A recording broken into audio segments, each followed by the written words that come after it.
Hey guys, today's video is a 2-in-1 tutorial using the Anastasia Modern Renaissance palette. I recently posted a palette of the month giving you guys all the details and my thoughts on this palette. I will have that linked up here, and in that video you can see all of the other looks I created. I was able to come up with 6 looks using this palette, and a couple of those looks I recreated from other people on YouTube and Instagram. So for this tutorial, I wanted to choose looks where I didn't recreate it from somebody else, just looks that I came up with myself. So as you can see, this is an extremely warm tone palette, but I was able to create one cool tone look using this palette. So I have done a tutorial on this look, which is an all matte orange warm look. And I also did a tutorial on the cool tone look using this palette. So if you guys want to see how to get this look, then just keep watching.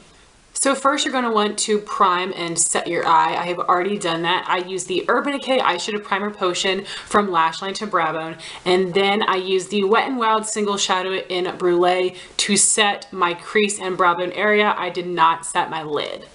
From the Anastasia Modern Renaissance palette, I'm going to take the shade Burnt Orange with my Sigma E40 Tapered blending brush and apply this as my transition color.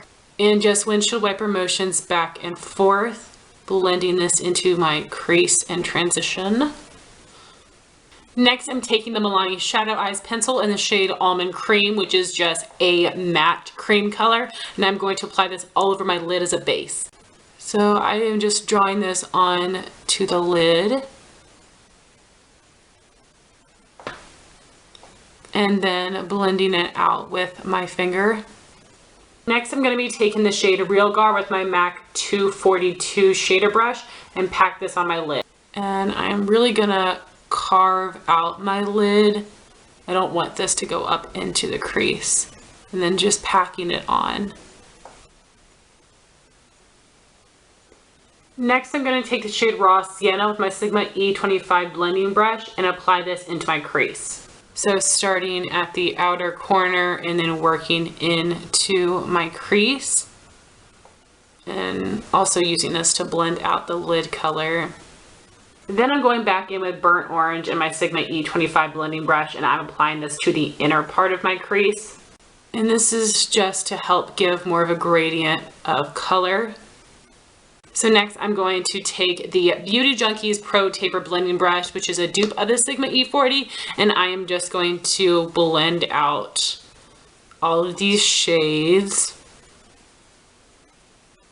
Now I'm going to take Tempera and my Sigma E45 Small Taper Blending Brush and apply this as my brow bone highlight. And just applying this right under the brow. Now I'm going to take the Wet n Wild Single Shadow in Brulee and the Wet n Wild Large Eyeshadow Brush, and I am just going to clean up the outer edge of my shadows. I usually don't show you guys this step, but I always do it just to help sharpen it up. And I use Brulee because it is similar to my skin tone. You can always use your face powder to do this step as well. So that is the eyeshadow all done. I'm going to apply my eyeliner and mascara and be back to show you what's going on my face. For eyeliner, I use the Maybelline Master Precise to do the line, and then I use the Kat Von D Tattoo Liner and Trooper to do the wing. For mascara, I have a pretty high maintenance combination right now. Just use whatever is your favorite. These aren't really that special. I'm just trying to go through my little mini mascara collection. So first I use the Clinique Lash Power Feathering Mascara. I use the Tarte Lights Camera Lashes Mascara. And I use the MakeUpForEver Smoky Extravagant Mascara. On to cheeks, they are actually all from theBalm, which is one of my favorite brands for cheek products. I'll be contouring with theBalm's Bahama Mama Bronzer and my Sigma F05 Small Contour Brush. And I am just applying this in the hollows of my cheeks, blending back and forth, and then in circular motions towards my hairline. Same on the other side, back and forth, and then circular motions towards my hairline.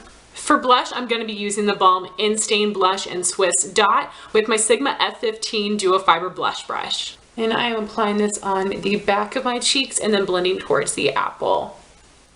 Doing the same on the other side, back and forth, blending it out. And I like to apply the blush on the back of my cheeks, take whatever is left on the apple.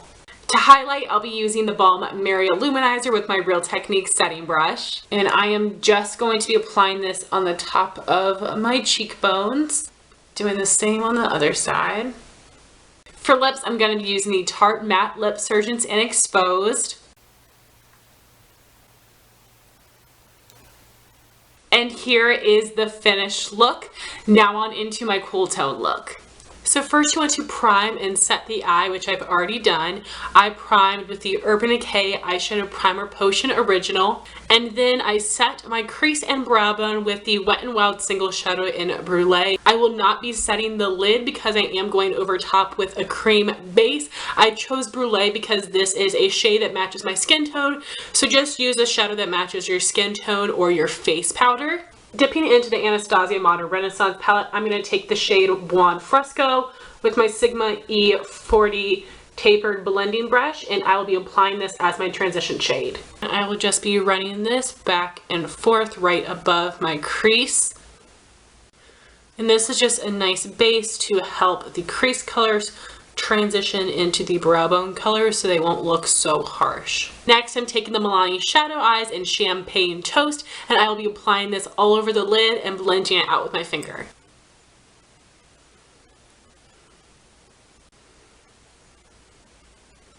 Next, I'll be taking Vermeer with my MAC 242 flat shader brush, and I will pack this on the lid over top of that cream shadow.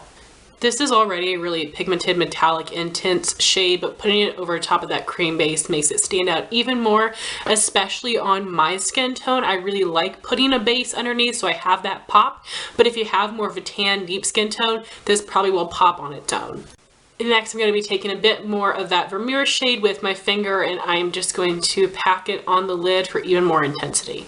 Next, I'm going to take the shade Warm Taupe with my Sigma E25 blending brush, and I'm going to apply this right in the socket of my crease. So just applying this right into the socket of my crease, blending back and forth, and I will build this up a little bit. And I'm not taking this up, I want the transition to be right over top of this, and then the Warm Taupe just to be right in the socket. Depending on your skin tone, this shade might be a little too light, so if you add in a dash of Cypress Umber, the dark brown, it might make the shade work for you a bit better. Next, I'll be taking the shade Antique Bronze in my MAC 286 Duo Fiber Tapered Blending Brush, and I'm going to apply this color in my outer corner. And this is one of the shades that has the most fallout, so I definitely tap off my brush with this color, and I'm just going to put this right in the outer corner. This brush does a great job of placing the color and blending it out. I love using this for outer corner or outer crease work. So now I'm going to go back with Blonde Fresco in my Sigma E40 and reapply that transition color to help blend out that crease and outer corner. So now just going around the edges here and blending it out. Next, I'll be taking the shade Tempera with my Sigma E45 small taper blending brush and apply this as my brow bone highlight. And just applying this right under the brow to help clean up and perfect this look. So that is all for the eyeshadow. I'm going to apply my eyeliner and mascara and be back to show you what's going on my face. So for eyeliner and mascara, I use the Kat Von D Tattoo Liner in Trooper and the Clinique Lash Power Feathering Mascara. So now moving on to cheeks and lips. All the products are actually from MAC. It just so happened to work out that way. I didn't plan on using all MAC products. To contour, I will be using my MAC Sculpting Powder in the shade Sculpt and my Sigma F05 Small Contour Brush. So I'll be applying this on the hollows of my cheeks, just blending it back and forth, and then circular motions towards my hairline. Doing the same on the other side, blending back and forth, circular motions towards my hairline. For blush, I'll be using MAC Breath of Plum and applying it with my Sigma F15 Duo Fiber Blush Brush. I'm going to apply this to the back of my cheeks, work towards the apple, blending back and forth, circular motions towards my hairline.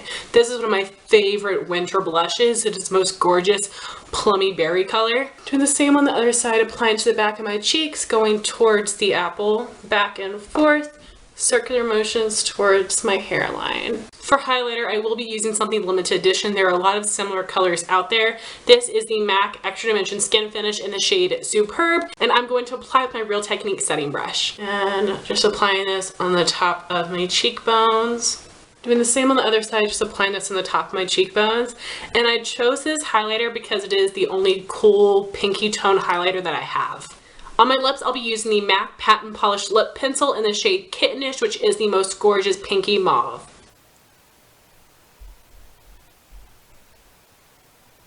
And this is the finished look. I absolutely love the way this look turned out. I really love both warm tone and cool tone looks on myself, but because this is a mostly warm tone palette and I was able to get one cool tone look, I felt like I had to do a tutorial on it.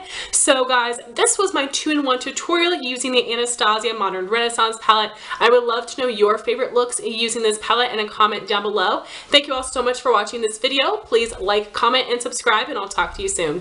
Bye guys.